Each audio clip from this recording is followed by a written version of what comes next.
채널 I.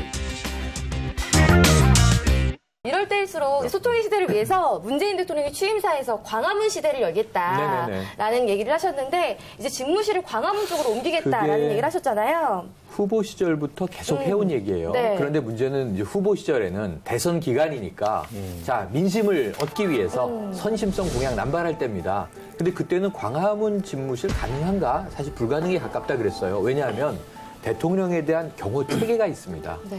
경호 체계가 엄중하고 우리가 분단 국가이기 때문에 대통령은 경호의 막을 열고 시민과 직접 접촉할 수 없다.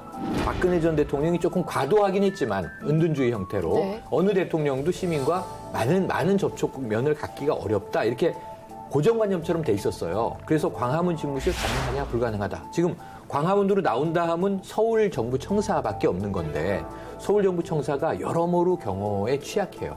그리고 두 번째는 경호가 해결된다 하더라도 민원인도 많고 공무원이 출퇴근하는데 네. 대통령 한 명 거기서 집무하겠다고 엄청나게 많은 사람들의 민폐야. 불편이 초래될 수 있어요. 그런데 지금 딱 달라진 게 뭐냐면 우선 문재인 대통령은 광화문 집무실 반드시 가겠다라는 의지가 강합니다. 네, 의지가 이게 선심성 공약이 아니고 본심인 게 이제 확인되고 있고요. 네. 두 번째로는 경호 체계가 절대적인 게 아니라 상대적으로 만들어 나갈 수 있다라는 거예요. 경호 체계가 무슨 법전으로 딱 바이블 이게 아니고 대통령이 스타일에 맞게 난 이렇게 움직일 테니 이런 효율성을 좀 따라달라. 그래서 경호실장이 이제 주영훈 실장이 들어왔는데 네. 참여정부 시절 봉하마을 이 경호를 쭉 책임졌던 분이에요. 이분이 열린 경호 그리고 이제 이 시민을 우선시하는 경호 그다음에 개방적인 경호 접촉 면적을 늘리는 그러니까 경호팀들은 훨씬 일이 많고 긴장해야 되고 불안하겠지만 이게 잘 해결되면 사실 오바마 대통령이 말이죠.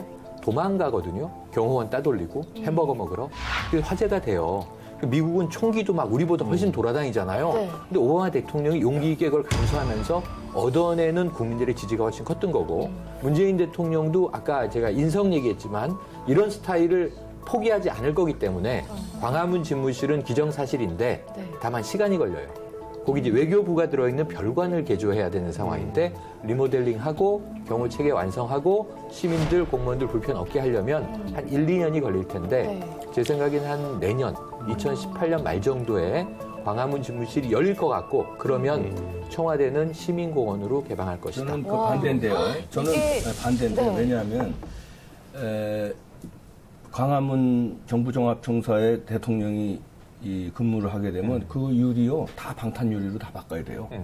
왜냐하면 건물 유리. 건물 유리. 왜냐하면 우리 저 검찰청의 우병우 저 사진도 한 1km 바깥에 건물에서 줌 땡겨서 잡았잖아요. 네. 그건 무슨 말이냐면 줌 땡겨서 저 저격수가 저 총알 날라올 수 있어요. 그러면 그 방탄 유리도 다 바꿔야 되고 그다음에 민원을 자유롭게 정부종합청사에 가서 시민들이 가서 민원하고 이래야 되는데 그 각 부처가 다 있잖아요. 네. 외무부만 있는 게 아니라 또 부처. 네. 그런데 거기 민원이 있으면 일일이 이제 대통령이 거기 집무하니까 이거 다 이제 뭐 센터하고 뭐 그럼 민원에 대한 민폐야. 대통령 혼자 폼 잡느라고 시민들하고 가까이 있는다고 하는데 오히려 민폐가 되는 거예요. 그리고 아니 왜 대통령 혼자 시민들하고 소통한다고 시민들한테 민폐를 줘요? 아 근데 저는 그렇게 생각 안 해요. 왜냐하면 방탄유를 바꾸면 되죠.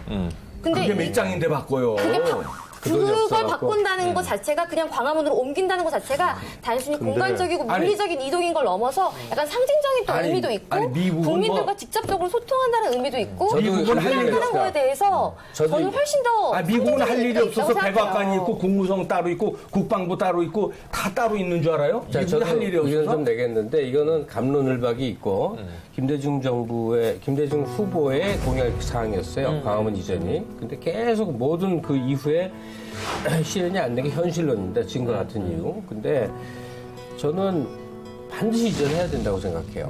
왜냐하면 대통령에 대한 관념의 문제인데 우리 경우는 지금 아니라고 부정할지 모르지만 우리 뇌리의 대통령은 아직도 왕입니다.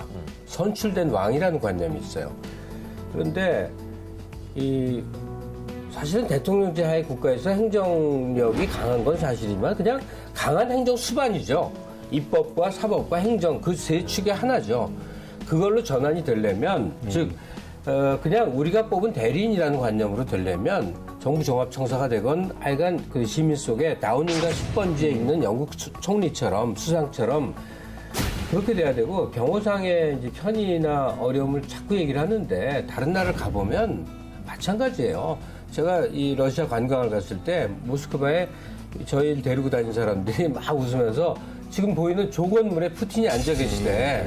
근데 저걸 너무 가까이 있고 앞에는 병사 2명 서 있었거든요.